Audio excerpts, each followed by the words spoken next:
Saudara, wacana amandemen Undang-Undang Dasar 1945 mengemuka setelah Partai Amanat Nasional masuk koalisi Jokowi dan MPR memberi lampu hijau.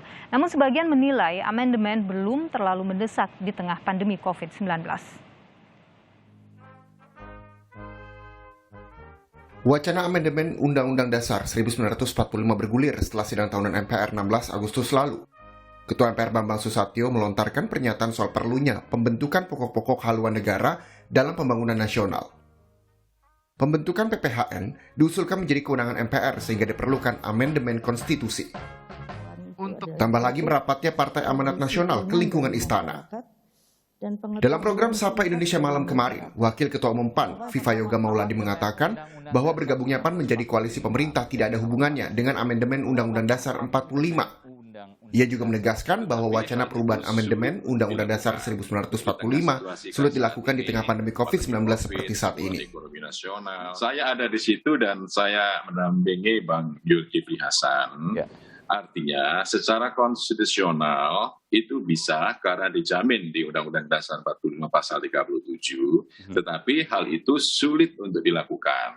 Di tengah situasi saat ini, pandemi COVID, pemulihan ekonomi nasional, belum lagi bicara soal aspirasi masyarakat yang belum tertampung, terus bagaimana dengan aspirasi politik dari masyarakat seluruh Indonesia, ini akan menimbulkan sebuah hal, konflik horizontal, perbedaan wacana. Jadi kita akan mengulangi lagi sebuah perdebatan yang menurut saya tidak produktif.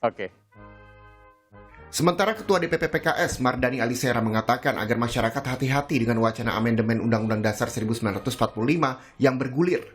Hal ini diasumsikan sebagai membuka kotak Pandora.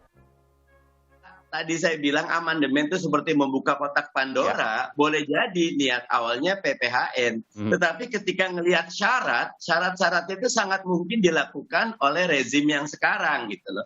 Karena pertama sepertiga yang mengajukan anggota MPR itu 273. Kalau PAN masuk nih kan, itu cukup itu gitu loh. Nanti 2/3 yang hadir, 50% plus 1. Nah jadi tetap harus hati-hati dan seksama. Karena bahkan 2/3 pun cuma kurang 3 dari DPD, cuma butuh 3 orang dari DPD, selesai itu semua. Anda mengatakan itu? Nah, itu yang harus lebih baik jadi diskursus publik ketimbang nanti kita menyesal mengotak-ngatik landasan dasar konstitusi kita. Guru Besar UIN Syarif Hidayatullah Jakarta, Azumardi Azra, mengatakan jika mau mengubah amandemen Undang-Undang Dasar 1945 harus tepat waktunya dan harus ada hitam di atas putih. Tidak cukup dengan pernyataan MPR.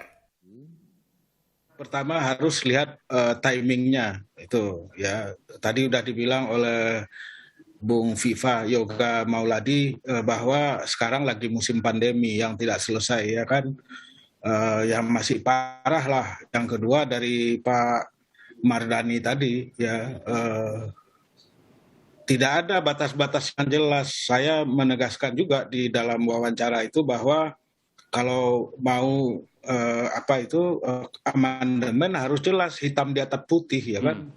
Tidak cukup hanya pernyataan Ketua MPR yang bilang hanya terbatas pada PPHN ya kan. Oleh karena itu kalau tidak ada jaminan dari pihak MPR sendiri bahwa itu tidak akan sampai kepada perpanjangan masa jabatan presiden ataupun menjadi 3 periode ya. Secara virtual, sebelumnya, dalam Rakernas kedua PAN Selasa kemarin disetujui jika Partai Amanat Nasional berada di posisi partai koalisi pemerintah.